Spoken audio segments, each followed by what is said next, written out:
Ni shamla shamla ndelemo na vifijo siku ya leo bana. Nicole anaolewa. Kwa hiyo shoga zake wanampa makumbato baridi pale na hongera nyingi. Baada ya muda mama yake Nicole naye akaingia. Akampongeza pale na akamshukuru sana Mungu kwa hii hatua kubwa alopiga. Na wish babako angekuwa mzima ashuhudie hili. Dada mkubwa anaitwa Pelo akasema mama, leo ni siku ya furaha, hakuna machozi, hakuna kulia, sawa? Basi makumbato na nini. Huku upande wa pili tunakutana bwana harusi. Anaitwa Ethan. Yuko na washikaji zake wote mabachela. Wamekuja tu kumsupport mshikaji wao. Kila mtu kawa suti muda huo. Sasa huku kwa akina Nicole wakati wanapata picha za familia, mama akapigiwa simu akaokota. Kuna watu walikuwa na waelekeza wafike eneo la tukio. Hivyo ikambidi atoke nje kabisa. Baada ya muda, Pele naye akaondoka. Ni mwanakamati huyu na kuna kreti zimepelea huko. Hapo kuna dada anaitwa Jackie akaja na zawadi ya Nicole kutoka kwa mume wake Ethan. Nicole akaipokea kwa bashasha kubwa, akakaa chini.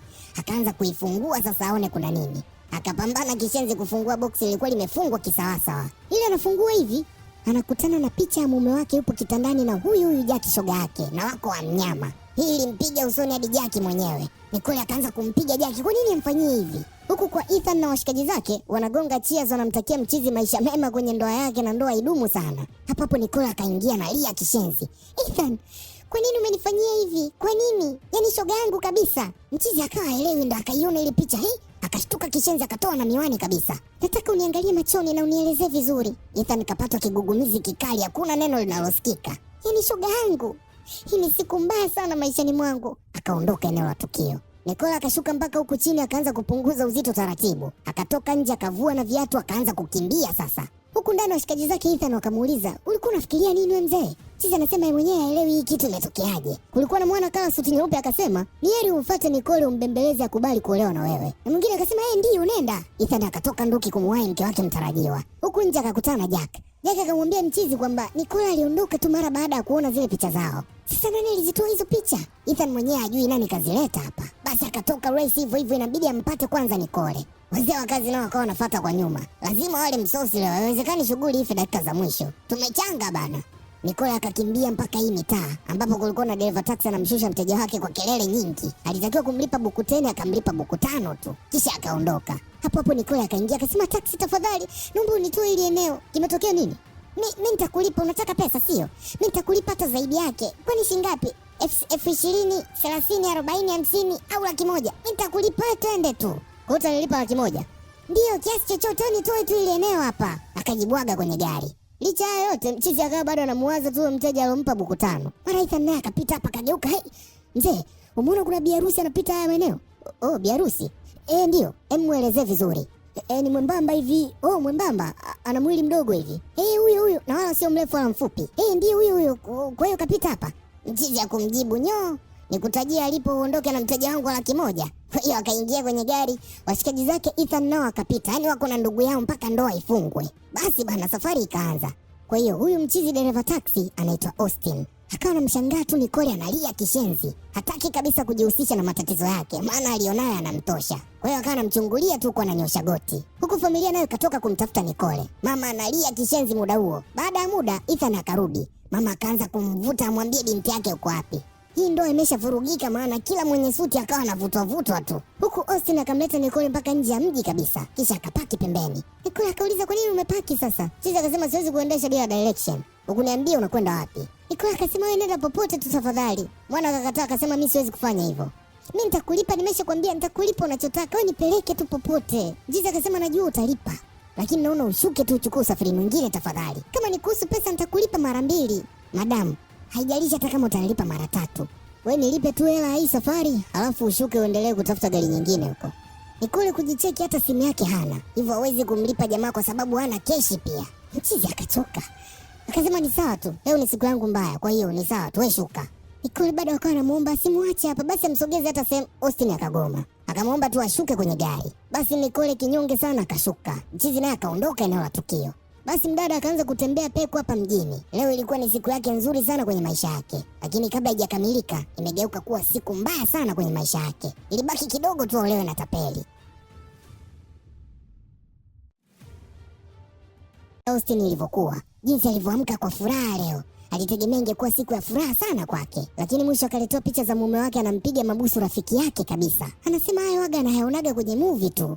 hayakutakiwa kabisa kumtokea yeye. Na swali kubwa analojiuliza ni kwamba wamekuwa wakifanya hivyo kwa muda gani? Kwa nini hakujua siku zote hizo? Austin akamwambia, hayo sio makosa yako kutokujua, kwa sababu ulimwamini sana. Kwa hiyo hakukuwa na upenyo wa wewe kuhisi au kustukia chochote. Akampa pole sana kwa aliyomkuta. Basi wakala maji pale. Nicole akamshukuru sana Austin, hamjui lakini kaamua kuacha kazi zake na kumzingatia yeye. Kwa hiyo anashukuru sana. Mchizi akamwambia usijali, lakini muda umekwenda sana. Sasa naomba nikupeleke nyumbani. Nicole akasema hapana, hataki kabisa kwenda nyumbani sasa hivi. Hataki kukutana na yeyote. Austin akamwambia, sasa huwezi kuendelea kukimbia kila mtu. Nicole akasema niache tu niendelee kukimbia mpaka pale nitakaposhindwa kukimbia zaidi. Mchizi akasema basi sawa, niambie nikupeleke wapi? Nicole akasema popote tu, au labda kwako. Nyumbani kwangu? Mchizi akacheka kwanza. Yaani nikupeleke kwangu? Samahani lakini siwezi kukupeleka kwangu, kwa sababu ndo tumekutana tu na bado unijui vizuri. Nicole akasema lakini najua ni mtu mzuri. Umeacha kazi zako, umekaa na mimi hapa, umenizingatia, wewe ni mtu mzuri. Baada ya kuombwa sana, Austin akakubali kwenda naye kwake, lakini atamrudisha kwao kesho asubuhi na mapema. Nicole akasema sawa. Basi moja kwa moja mpaka kwa Mchizi. Bi harusi kadondokea kwenye geto la dereva taxi. Mchizi akampeleka chumbani akamwambia, hiki ni chumba changu, lakini kiuhalisia nina share na rafiki yangu. Nicole akasema nisameheni kwa kuingilia. Austin akasema hakuna shida, kwa sababu Mchizi arudi nyumbani leo, alafu mimi nitalala sebleni pale. Nicole akashukuru tu. Mchizi akaenda kwenye kabati akamchekia nguo ambazo zitamfaa ili abadilishe hilo gauni. Akapata tu pisi moja alikuwa hajawahi hata kuifungua, akampatia. Akamwelekeza na bafuni pia, kisha akaondoka. Akaja kujibwaga kwenye kochi huku. Baada ya muda kidogo tu akaingia mchizi wake ambaye waga wanaishi pamoja humu ndani, anaitwa Tega. Mchizi akamuuliza unafanya nini hapa? Tega akasema kwani nimeingia nyumba ya watu au? Mchizi akasema hapana, lakini si ulisema leo hauji wewe, unalala huko kazini? Mchizi akasema ndio, lakini nimebadili maamuzi, alafu nimechoka, ngoja nikaoge. Mchizi akamzuia atulie kwanza, kisha akakaa akamwelezea mchongo mzima ulivyokaa. Tega akasema ingawa sijapenda ulivyomleta hapa nyumbani, lakini ni heri, umefanya jambo jema sana. Ila Mchizi kazingua Sasa kwa nini akaruka na shoga yake? Majibu hawana. Basi washikaji wakajigawa kwa kuwa wana kochi moja tu. Tega akalala kwenye kochi, aliyeleta mgeni akalala kwenye kiti. Mida usiku mwingi huku ndani, Nicole usingizi ya upande. Akatoka sebleni akakuta washikaji wamejibwaga hapa. Akachukua simu ya Austin, akamtoa kofia taratibu, akafungua Face ID. Si unajua Face ID za Android zinafunguka hata kama mtu kafumba macho. Kwa hiyo akarudi na simu chumbani, kisha akampigia dada yake Pela. Akamjuza tu kwamba yeye ni mzima. Pela akasisitiza kujua yuko wapi ili waje kumchukua. Nicole akamtajia anwani. Basi bana, kesho yake asubuhi Mchizi anajigeuza kwenye kiti. Ashumu mtu anajigeuza kwenye kiti. Tega akasogea akamwamsha. Mchizi kimya. Akasogea akampiga shati. Alikurupuka huyo mpaka kabinukia kwenye kochi. Kuna shida gani? We mzee, huoni muda? Kamtoe mgeni wako huko, nataka nikaoge eti. Austin akaingia sasa kumwamsha Nicole. Kwani alimkuta sasa muda mno ameshaondoka. Akatoka sebeni akamuuliza Tega, ulimuona akitoka? Tega akasema nani huyo? Mgeni wangu. Mimi sijaona mtu. Kaondoka bila kuaga. Nicole muda mno ameshafika kwao, analia tu kwenye mapaja ya dada yake. Anaumia, anasema kapoteza watu wawili muhimu sana kwenye maisha yake. Mwanaume ambaye alidhani ataishi naye maisha yake yote aliyobaki, pamoja na shoga yake. Punde mama akaingia na chakula ili amlishe. Mara mlango unagongwa. Pela akatoka kwenda kucheki ni nani anagonga. Kufungua mlango hivi anakutana na Ethan. Akataka kufunga Mchizi akaomba ongee tu kidogo na Nicole. Pela akamkatalia, akafunga mlango na familia nzima ina hasira kishenzi na Mchizi. Siku kadhaa mbele, Jaka akaja kwa Ethan. Wakakaa kujiuliza sasa. Jaka akasema amejaribu sana kumpigia Nicole lakini hampati. Mchizi akasema wewe unampigia tu. Mimi kila siku naenda pale kwake lakini sipati nafasi hata ya kuongea naye. Jaka akasema lakini tumefeli pakubwa sana. Haikutakiwa mtu yoyote ajue. Na najiuliza sana imekuwaje zile picha zikamfikia. Kisha akamuuliza Jaki kwamba wewe ndio ulifanya hili? Mimi? Kwa nini nifanye hivyo? Kwa sababu hukutaka nimuoe yeye. Sasa kwa nini nisubiri mpaka siku ya harusi? Hivi unajua mimi nilikuwa msimamizi wake ile siku. Sasa kama sio Jaki mwenyewe, itakuwa ni nani? Baada ya kukosa majibu, Jaki akaanza kumlegezea sauti Mchizi. Huku nako Nicole akaanza kutapika ovyo. Dalili za mimba hizo. Akaogopa sana. Sasa itakuwaje? Akaanza kupiga hesabu lakini majibu hapati. Hivyo akaenda pharmacy akanunua vipimo vya mimba 3 kabisa. Wakati wa kuondoka akarequest taxi. Ikaja taxi ya Austin. Ile anaingia hivi akastuka kishenzi. Akawa anajihisi aibu safari nzima. Akaona tu aombe samahani kwa kuondoka kimya kimya. Mchizi akasema hakuna haja ya samahani, lakini pia ukutakiwa tu kuondoka vile, uliniacha na wasiwasi sana. Wakaendelea na stori za hapa na pale kujuliana hali na nini. Sasa Nicole akafika mpaka nyumbani na Mchizi akaondoka, vipimo havioni. Nakumbuka bana aliviacha kwenye gari ya jamaa. Kabla hajajua la kufanya mlango kagongwa. Kwenda kufungua akakutana Mchizi kamletea vitu vyake. Nicole akashukuru. Pia Mchizi akamtakia kila laheri kwenye kujipima kwake. Samahani lakini nilichungulia kidogo nikaona ni vipimo. Nicole akasema sawa, hakuna shida. Pia akamwomba mchizi abaki asiondoke kwa sababu anataka kujipima mimba na ana wasiwasi sana, kwa hiyo anahitaji mtu awepo au wa kuongea naye tu. Austin akakubali, akaingia ndani. Na kweli mzee, baada ya kupima vipimo vyote vitatu vinaonyesha mimba imo. Nicole akaanza kulia, haamini. Anasema kwa nini kitu kizuri kimekuja wakati mbaya? Austin akamsogelea akawa anamtuliza pale. Nicole anajiuliza sasa atafanyaje? Austin akamwambia sio lazima uwe na majibu sasa hivi. Ni sawa kabisa kujihisi kama umechanganyikiwa, hujui la kufanya, yani ni sawa kabisa kutokuwa sawa sasa hivi. Mwana alifanya vizuri kazi iliyomleta humu ndani ya kumtuliza Nicole. Mwisho mdada akamkumbatia tu mchizi huko analia. Baadaye dada yake Pela akaja hapa nyumbani. Nicole akamwambia pia hizo taarifa. Sasa ikabidi wamuite Ethan kumpa hizi taarifa pia. Mchizi akafurahi kishenzi baada ya kulijua hilo. Washikaji wanamwangalia tu, wanaona wamefeli pakubwa sana. Ethan akamsogelea Nicole akajaribu kumpongeza. Nicole kimya. Mchizi akaingiza swala la kurudiana, hapo ndo akamtibua Nicole, akamwashia moto kishenzi, kisha akaingia ndani. Hataki kabisa habari za kurudiana na huyu jamaa. Huku Austin akanunua matunda ili ampelekee rafiki yake Nicole, Maki Jacho. Tega akatokea akakwapua epo moja kisha akalichimbia kwenye draw. Austin akarudi, mchizi akamuuliza unaenda wapi na hayo matunda? Austin akasema nampelekea Nicole, nilisikia matunda ni mazuri sana kwa wajawazito, kwa hiyo akaona mbona maepo yanapelea. Akajua tu Tega atakuwa kanyofoa moja. Hivyo akamsogelea akamwambia mkaa vizuri. Kaa vizuri, kuna kitu nataka kuangalia. Kufungua draw akalikuta epo bana. Akamwambia unapenda maepo unapenda kula Aya ng'ata basi. Kwa hiyo umenidaka sio? Austin akamuaga akaondoka. Tega akaanza kujiuliza, sikumbuki mara mwisho ni lini nimeona matunda humu ndani. Alafu jamaa anapeleka matunda kwa mwanamke ambaye kabeba mimba ya mtu mwingine. Hai. Basi kweli mzee, matunda akafika eneo la tukio. Austin akaingia ndani, Nicole akamtambulisha kwa wazee. Mama, huyu ndo dereva wa Uber alionisaidia ile siku. Mama akafurahi sana kumuona, akamkaribisha akae kabisa. Basi bana, Ethan naye kuacha kuja hapa kwa Nicole.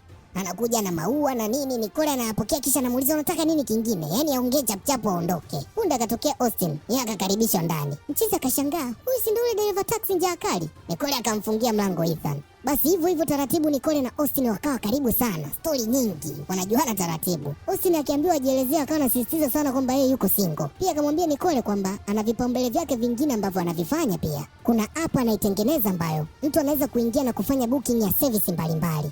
Nicole akauliza inafanyaje kazi hiyo? Mchizi akasema watu wanaotoa huduma mbalimbali watajisajili. Uwe fundi gereji, fundi bomba, yaani mtu yoyote ambaye unatoa huduma kwenye jamii. Pia utasema unatoa huduma gani ili watu wanaotumia app waweze kukufikia kirahisi. Nicole akampongeza kwa wazo zuri sana. Mchizi akasema lakini hana uhakika kama hilo wazo lake litafanikiwa, kwa sababu app inahitaji vitu vingi sana mpaka kukamilika, na nimejaribu kutafuta wawekezaji kadhaa lakini wamenichunia tu. Nicole akamwambia lakini asikate tamaa, endelee kuamini tu. Kwa hiyo Nicole alivyorudi nyumbani usiku akaanza kufuatilia makampuni makubwa ambayo yanaweza kuweka hela. Akampigia na dada yake akamwomba amsaidie kuyapata. Kwa hiyo kesho yake Nicole akamuita Austin nyumbani na akamwambia kuna makampuni kadhaa ameyapata ambayo anaweza kuwekeza kwake. Wakaanza kuyafuatilia pale. Siku kadhaa mbele Ethan akaja hapa nyumbani na akamwandalia chai Nicole. Anajaribu kusafisha madhambi yake. Kwa hiyo akamvutia kiti Nicole akakaa. Anafanya yote kwa mgongo kwamba anamzingatia yeye ni mjamzito, kabeba mtoto wake na nini. Akawa anaomba na misamaha mingi. Lakini pia Nicole akaendelea kumsaidia Austin kutengeneza proposal nzito ambayo ikiwafikia wakulu wasiweze kuchomoa. Kila siku akawa anakutana.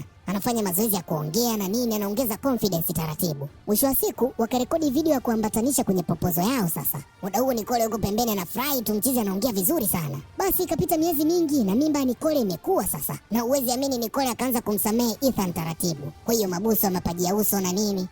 Huku nako Austin akapokea email kutoka Uchena Mbunabo Foundation kwamba wamekubali proposal yake na wako tayari kuweka mzigo wa kutosha mezani. Alianza kupiga kelele kama kichaa humu ndani. Mshikaji wake Tega akatokea akampa hizo taarifa, akafurahi kishenzi. Mchizi akatoka moja kwa moja akaja kwa Nicole akampa hizo taarifa pia. Wakafurahi sana kwa pamoja. Basi mchizi akala tai nyingi, akakaa sasa kufanya interview na mabosi kuelezea jinsi mifumo inavyofanya kazi na nini. Baada ya kupambana na hiyo interview mpaka ikaisha, basi wote wakawa wamechoka sana, wakalala wote hapa sebleni. Mama akawakuta asubuhi akawakurupua pale. Kinaendelea nini hapa?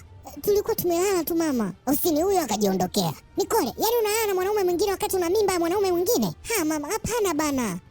Mama akamchamba pale kisha akaondoka. Mchizi akaileta stori kama ilivyo kwa Tega. Tega akacheka kishenzi. Mchizi akamuuliza sasa utalalaje kwa mwanamke tena mjamzito? Kwani wewe ndio umempa mimba? Austin akasema haikupangwa iwe hivyo. Imetokea bahati mbaya tu. Nilikuwa nafanya interview tukachoka tukalala. Tega akamwambia basi sawa kama ni hivyo, ila ni heri tu kubali kwamba unampenda huyo mwanamke. Ukikubali mapema itakuwa ni nzuri zaidi kwako. Mchizi akaona anamzingua tu. Huku nako familia ikamkubali Ethan. Wakawa wanamwalika hapa nyumbani kwa ajili ya chakula na nini. Pele naye akamshauri mdogo wake kwamba ni heri abaki na Ethan tu kwa sasa, asimkwepe kwa sababu kuwa mzazi peke yako ni ngumu sana. Najua alikuumiza, lakini at least jaribu kumpa nafasi tena. Ethan mwenyewe akana komalia huo msamaha, anapika kishenzi. Kuna siku Austin akaja kwa Nicole. Mama akafungua mlango. Austin akasema kaja kumuona Nicole. Mama akasema Nicole hayupo. Una uhakika mama? Maana nilimpigia simu kabla sijatoka nyumbani na akaniambia yupo. Kwa hiyo mimi muongo sio? Kwanza na kazi ndani. Akafunga mlango. Basi washikaji kabidi waanze kukutana kwenye gari tu, kwa maana nyumbani hapafai tena. Na leo hii Austin akaamua kumfungukia ukweli Nicole kwamba anampenda. Ile taarifa ilimpiga usoni Nicole. Akarudi nyumbani akawa anawaza sana. Sasa itakuwaje? Yuko dilema. Mama naye hamtaki kabisa Austin sasa hivi. Alafu pia muda huo mahusiano na Ethan yanazidi kurudi taratibu tu. Familia nayo imeshamsamehe kabisa. Basi Nicole akawa anachagua, akaamua tu kumkubali Ethan. Wiki moja baadaye Austin akaja hapa nyumbani. Nicole baada ya kufungua mlango akastuka. Sisi akamwambia nimekupigia sana simu lakini haupokei. Nicole anashindwa hata mjibu nini. Ethan huko ndani akamuita, baby njoo uone. Haya nakuja. Hivyo akamwaga tu jamaa hapa kwamba atampigia waongee, kisha akamfungia mlango. Inauma sana roho. Basi mchizi akarudi nyumbani kapoa kishenzi. Tega akawa anamwambia, lakini nilikwambia wewe mzee. Kwa hiyo sasa hivi unalilia mke wa watu. Tena ni mjamzito kabisa. Huko nako Nicole anamuonea huruma sana Austin maskini. Anasema isingekuwa hii mimba, labda ningekuwa naye. Pia akamwambia msahau bana. Kwa sasa komaa tu na kulea mimba yako, sawa? Basi bana, maisha yakaendelea. Kuna siku washikaji wako ndani, mara wakasikia kuna mtu anagonga mlango kwa nguvu. Ethan kwenda kucheki, akakutana na Jackie na ujauzito wake. Unafanya nini hapa wewe? Nimekuja kukuona wewe na kupigia simu nyingi upokei. Unatakiwa kuondoka bana. Ethan, tunatakiwa kuongea. Hakuna la kuongea, kofi. Kisha akaingia ndani na akausema ukweli wote kwa Nicole. Nicole naye akamweka kofi Ethan. Sasa kumbe ile siku Jackie alivyoenda kwa Ethan na akaanza kujilegeza, kumbe alimpaga tendo bana. Na alimtegea siku za hatari, hivyo mimba ikanasa kirahisi mno.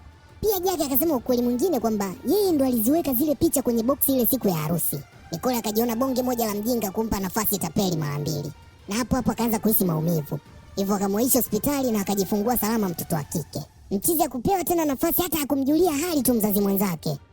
Basi bana, miezi mitatu baadaye Nicole akakutana tena na Austin. Mchizi akawa anamshukuru tu Nicole kwa msaada wake. Sasa hivi anafanya kazi na kampuni kubwa tu hapa mjini na maisha ni mazuri. Na asingeweza kufika hapa bila yeye. Pia akamuuliza Nicole kwa upande wake maisha yakoje sasa hivi. Nicole akasema maisha ni mazuri tu na aliachana na Ethan, wamekuwa wazazi wenza tu kwa sasa. Mchizi akasema, okay, nimekumisi sana. Mchumbi naye akasema nimekumisi pia. Kwa hiyo binti yako yuko wapi? Yuko ndani na mama, unataka kumuona? Ndio nataka. Basi wakanyanyuka kwenda kumuona mtoto. Na hapo ndio inakuwa mwisho wa hii movie inaitwa Ashes and Light.